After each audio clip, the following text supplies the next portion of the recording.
بسم اللہ الرحمن الرحیم۔ بات ان دنوں کی ہے جب ہم جماعت دہم کے امتحان سے فارغ ہو چکے تھے۔ 2002 ان دنوں لاہور سے ایک رسالہ شائع ہوتا تھا جس کا نام تھا رابطہ۔ اس کو مشہور لکھاریوں جیسے محمود احمد مودی، یعنی اس وقت صرف یہی نام یاد ہے، وغیرہ کے علاوہ نو آموز لکھاری بھی اپنی تحریریں بھیجتے تھے۔ تحریروں میں کہانیاں، تبصرے، سفر نامے، ذاتی مشاغل وغیرہ شامل تھے۔ ہر لکھاری اپنی تحریر کے آخر میں اپنا مکمل پتہ لکھتا تھا رابطے کے لیے، اسی وجہ سے اس رسالے کا نام بھی رابطہ تھا۔ میں بھی اس رسالے کے لیے اپنی تحریریں بھیجا کرتا۔ یہ زیادہ تر عالمی معلومات، اقتصابات اور ذاتی مشاغل سے متعلق ہوتی۔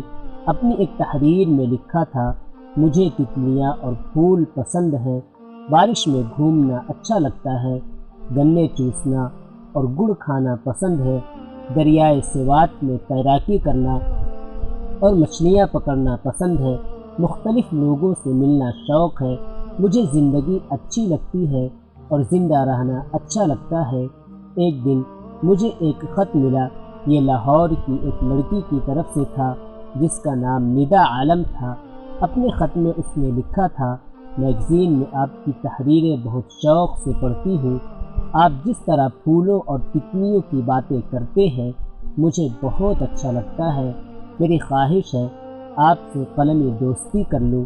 نیچے میرا پتہ لکھا ہے، آپ چاہیں تو اس پر جوابی خط لکھ سکتے ہیں، فقط ندا۔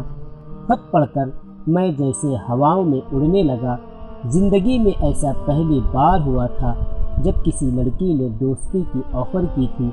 اس عمر میں ویسے بھی طبیعت میں جولانی ہوتی ہے، بندہ نوجوانی کے سرپٹ گھوڑے پر سوار رہتا ہے، دل میں چاہنے اور چاہے جانے کی تمنائیں شدت سے انگڑائیاں لیتی ہیں۔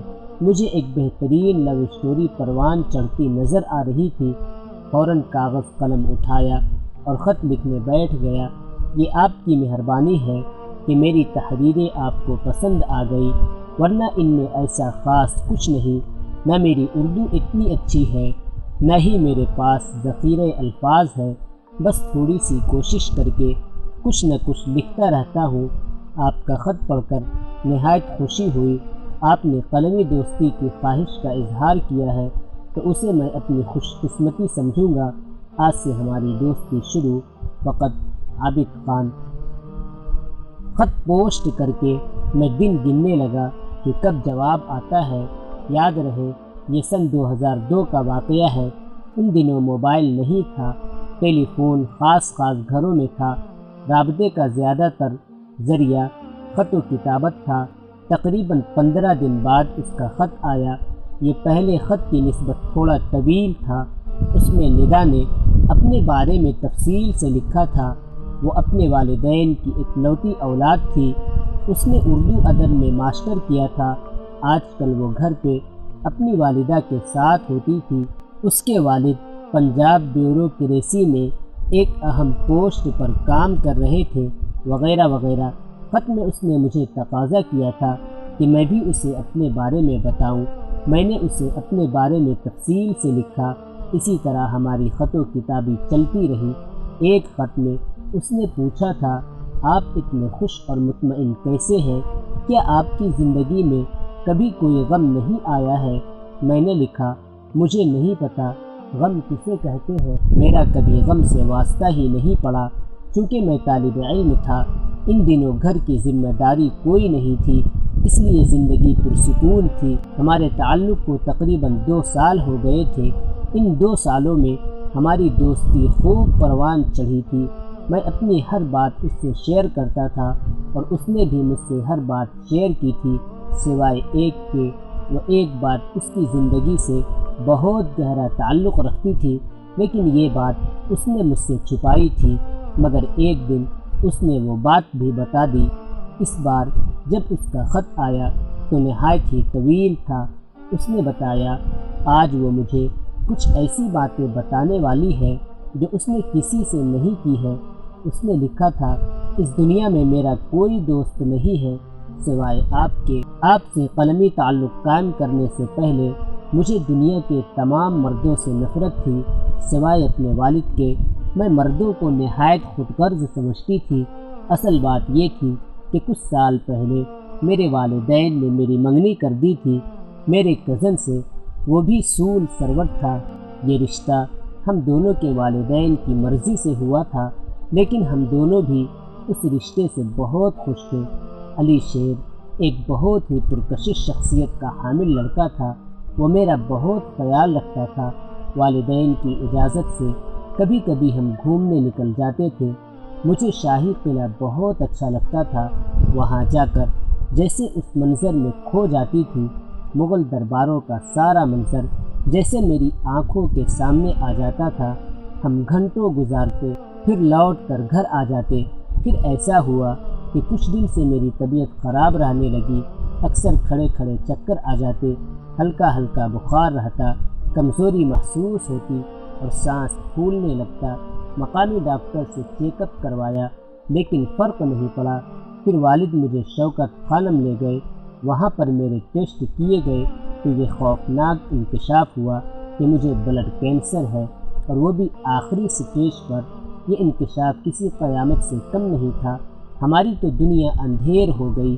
میرے والدین جن کے لیے میں پوری دنیا تھی، ان کے دلوں پر کیا گزر رہی تھی یہ صرف ہم جانتے تھے۔ ان کی دنیا ان کی نظروں کے سامنے اندھیرا ہونے والی تھی اور وہ کچھ نہ کر سکتے تھے۔ پھر بھی ان سے جو کچھ ہو سکتا تھا وہ کر رہے تھے، اور اب بھی کر رہے ہیں۔ ڈاکٹر نے انہیں بتایا تھا کہ میں زیادہ سے زیادہ 6 سے 8 مہینے تک مزید زندہ رہوں گی، لیکن اب 2 سال گزرنے کے بعد بھی میں زندہ ہوں۔ ڈاکٹرز خود بھی حیران ہیں، یہ کیسے ہو سکتا ہے؟ مجھے لگتا ہے عابد اس میں زیادہ ہاتھ آپ کی دوستی کا ہے۔ جب آپ سے میری دوستی شروع ہوئی تو مجھ سے زندہ رہنے کی خواہش شدت اختیار کر گئی۔ اس سے پہلے میں بہت مایوس تھی۔ میرے منگیتر کو جب بھی میری بیماری کا پتہ چلا تو انہوں نے رشتہ ختم کر دیا۔ اس بات نے میری مایوسی کو اور بڑھا دیا، لیکن اس دوران آپ میری زندگی میں آ گئے اور تتلیوں اور پھولوں کی باتیں کرنے لگے۔ میں حیران تھی، اس بدصورت معاشرے میں ایسی باتیں کون کرتا ہے؟ چنانچہ میں نے آپ کو خط لکھا اور یوں آپ سے دوستی ہو گئی۔ پہلے میں مرنا چاہتی تھی، اب میں جینا چاہتی ہوں، لیکن پتہ نہیں قدرت نے میرے لیے اس دنیا میں مزید کتنے لمحے لکھے ہیں۔ اس لیے میں آپ سے ایک بار ملنا چاہتی ہوں، اپنے اس دوست کو دیکھنا چاہتی ہوں جو پھولوں اور تتلیوں کی باتیں کرتا ہے، جس کے لیے زندگی خوبصورتی کا نام ہے۔ اس لیے میری آپ سے درخواست ہے کہ اگر آپ کے پاس وقت ہو تو لاہور آ جائیے۔ میں اپنا فون نمبر لکھ رہی ہوں، اگر آنا ہو تو مجھے فون کر دیجیے۔ ہو سکتا ہے یہ ہماری پہلی اور آخری ملاقات ہو۔ فقط بدنصیب ندا عالم۔ خط پڑھ کر میری کچھ عجیب سی حالت ہو گئی تھی۔ وہ لڑکی میرے تمام خیالوں کو مسمار کر کے کچھ اور نکل آئی تھی۔ اس کے علاوہ اس وقت تک میرا اس قسم کی کسی صورتحال سے واسطہ نہیں پڑا تھا، اس لیے دل عجیب سی کیفیات کا شکار تھا۔